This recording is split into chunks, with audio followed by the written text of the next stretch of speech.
Est-ce que l'argent fait le bonheur? Ça va être ma question à la fin du podcast. Est-ce que Ouais. l'argent fait le bonheur? Comment ta relation avec l'argent? En tout cas, il y a plein de questions. J'aimerais vraiment Ouais. qu'on parle de ça un petit peu. Ben, écoute, je m'en dis c'est une bonne question encore, mais toutes tes questions sont bonnes, donc arrêtez de le dire. Ce serait bien. Euh, j'ai eu mon bonnet de signature quand j'avais 20 ans. Donc là, tu as ton contrat, tu arrives dans les américaines, tu faisais 60 000 par année, admettons, dans mon contrat de. Donc, ce qui n'est pas la mer à boire, mais tu as quand même 20 ans, donc c'est super pour un jeune de 20 ans. À l'époque, en 2004, plus. 5. Ben, exact. Mais j'avais un bonnet de signature entre ça. J'avais été chanceux parce qu'après avoir été repêché les Samarons, dans le temps, ça marchait en bonnet de performance. Donc, tu signais un bonnet de performance. Puis j'avais bien performé 18-19 ans pour avoir été repêché. Donc, j'avais un bonnet de performance de deuxième ronde environ qui équivalait à 400 000 US. En plus. À 20 ans. À 20 ans. Ouais. Fait que, tu sais, c'est ce que j'ai fait. Puis j'en ai parlé, j'ai passé au Spitting Chiclet. Les gars de Paul Bissonnette, puis Ryan Winnie, puis les autres se rappellent encore parce que je jouais avec eux dans ce temps-là. Ils se rappellent encore de la voiture que j'avais achetée. J'avais acheté un Nissan Murano orange avec des bancs à l'intérieur orange. Les gars, ils riaient de moi. Je suis arrivé là-bas au Woodbury, là, tout le monde riait de moi parce que mon auto était tellement laide. Mais, tu sais, j'aurais pu m'acheter une BM, j'aurais pu m'acheter un Hummer. Un moment donné, j'ai pensé, mon cousin, j'étais bien entouré. Ça a été la clé un peu de mes finances à travers ma carrière. J'ai mon cousin, un de mes cousins du côté de ma mère, Marc Bélanger, qui est c'est un FCMA.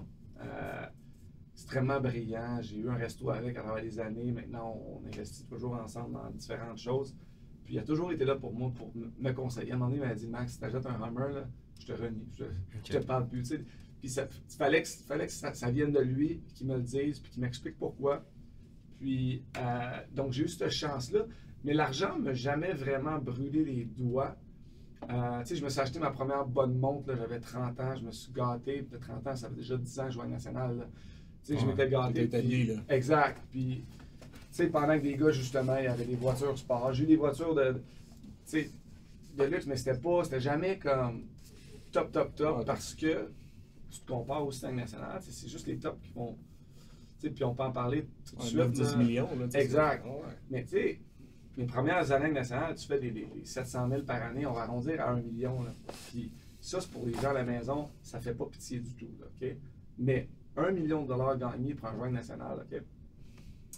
Faut le mettre en. Je vous En perspective. en perspective. Je veux dire qu'est-ce qui reste dans les postes du joueur aussi, ce qui est énorme, mais ce qui est.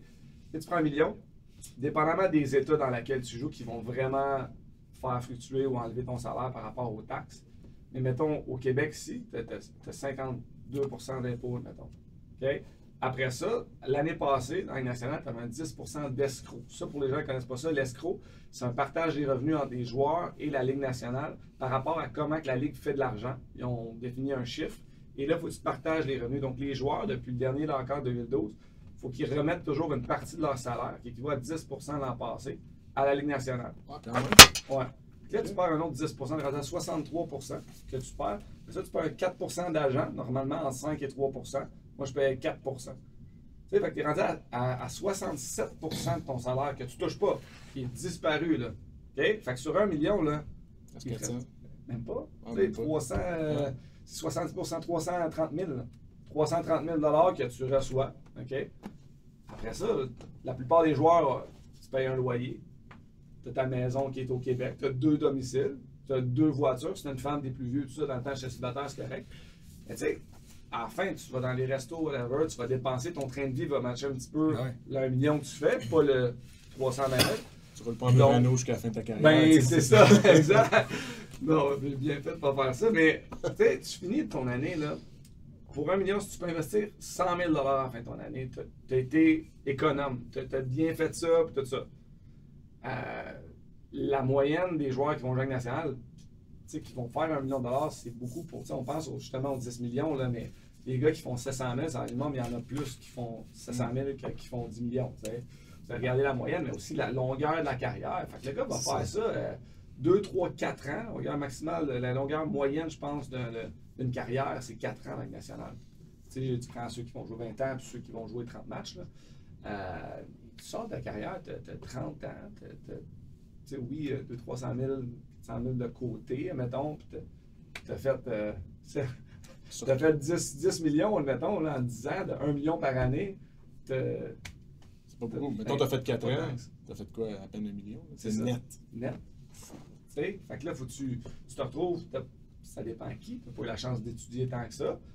Ceux qui ont eu des moins longues carrières, tu n'as pas tant la fame qui vient à l'entour de pouvoir se trouver un emploi facilement dans les médias ou dans les choses. Tu sais. Moi, j'ai été hyper chanceux quand je venais de jouer. Fait que, tu sais, là, faut que tu te retournes, tu fais des écoles de hockey, tu fais ce que tu connais, tu fais du coaching, tu fais. Tu sais, fait que tu repars ta vie un peu à neuf, tu as ta deuxième carrière, tu as 30 quelques années, puis faut ta femme est habituée à un rythme de vie aussi si elle est là. Donc, il y a plein de choses que. Puis encore là, loin de moi de vouloir faire pitié, là, c'est une vie extraordinaire. On parle de sous. Oh, ouais. Sur 1 million, là, prendre la base que si tu investis 100 000, tu as une belle année.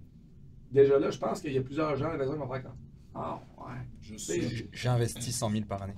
Tu sais, c'est ça. C'est ça. Puis toi, tu peux le faire. C'est ça l'affaire. Je dis à mes entrepreneurs là, qui dépensent pas mal plus que. Moi, eux autres, là, ils savent que c'est récurrent. Tu sais à peu près combien que tu vas faire après. Tu sais, la carrière, je vais aller hockey. Demain matin, tu te dis, c'est fini. C'est ça. Et si elle tombe, c'est fini. T'sais. Exact. Ouais. Puis de deux, c'est qu'après, tu te retrouves. Tu as sacrifié des études, tu as sacrifié plein de petites choses. Ton corps. Oui, ton corps aussi, ta santé. Donc, tu sais, tu as un casse-tête quand tu finis de jouer. Là, pour ça, de là, pas juste le hockey, tu sais, les dépressions, l'alcoolisme, des choses comme ça, ça arrive. Là, tu sais, Bruno Gervais disait bien, il a pris sa retraite 2-3 ans avant moi, puis il me disait, Max, c'est comme si je me retrouve au milieu d'un océan, là, puis là, je nage, là, puis il n'y a pas de terre alentour de moi. Je sais pas par où nager, je sais pas quoi faire, tu sais, puis tu vois pas de terre. T'es brouillard parce que qui tu es. Tu sais, moi, je disais souvent aux jeunes joueurs, là, je le dis encore, le hockey n'est pas qui tu es, c'est ce que tu fais. Puis d'être capable de séparer les deux, puis de te définir en tant que personne, le bonheur, tout ça, avant de te définir en joueur de hockey, c'est important là, parce que... Tu sais que dans les conférences en entreprise, dans les écoles que je donne, je mets toujours une slide, puis je leur demande, donnez-moi le point commun de ces gens-là.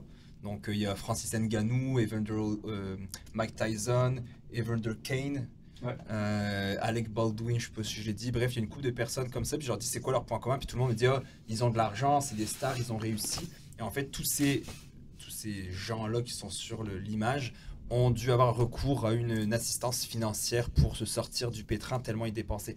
Francis Ngannou, champion des poids lourds du UFC, qui est maintenant parti, a fait un tweet l'année passée, je pense, ou il y a 2 ans, pour que les gens l'aident à payer son camp d'entraînement parce qu'il n'était pas capable, champion du monde du UFC. Après, peut-être que c'est... millions, là. Non. Il a fait des... Justement, il faisait 400 000 par... on pense que... Ouais, c'est ça. Après, il y a peut-être aussi un train de vie qu'on ne sait pas, tu sais, j'ai pas les tenants, les aboutissants, mais la statistique, c'est sur les joueurs de la NHL retraités puis les joueurs de la NBA, aux alentours de 60%, quand ils sont retraités, ont des problèmes financiers. Et à un moment donné, on a quelqu'un du UFC que je ne nommerai pas son nom, il a gagné le bonus de signature, le bonus de la soirée, c'est pas Johan, c'est un autre gars du UFC, il a gagné le bonus de la soirée, 50 000. La semaine qui est rentrée au Québec, c'est payer une nouvelle auto, mais pas 50 000. Ben plus cher que 50 000. C'est ça. Voilà. Puis là, il est chanceux de ne pas l'avoir. Au moins, il y a une petite valeur. Il y en a qui vont dépenser au bar le soir. Ah ben oui, ou qui ne pensent pas à l'impact fiscal de leurs 50 000 gagnés aux États. C'est toutes des choses qu'on t'enseigne pas quand t'es... Comme la PCU, quand tout le monde pensait qu'elle allait avoir un chèque gratuit. Exact. Mais oui, c'était cool. Et c'est ça. Mais tu sais... Toi, tu étais sur la PCU ou... Ouais, c'est ça. Non, mais... faut que je dise non. Mais c'est mêlant parce que tu n'as pas les connaissances. Tu as des requins alentour de toi, tu as des gens qui vont c'est profiter. Ça. T'en as, là, c'est évident que tu as des gens qui... des fakes, des faux amis ou... Tu les reconnais pas tout de suite.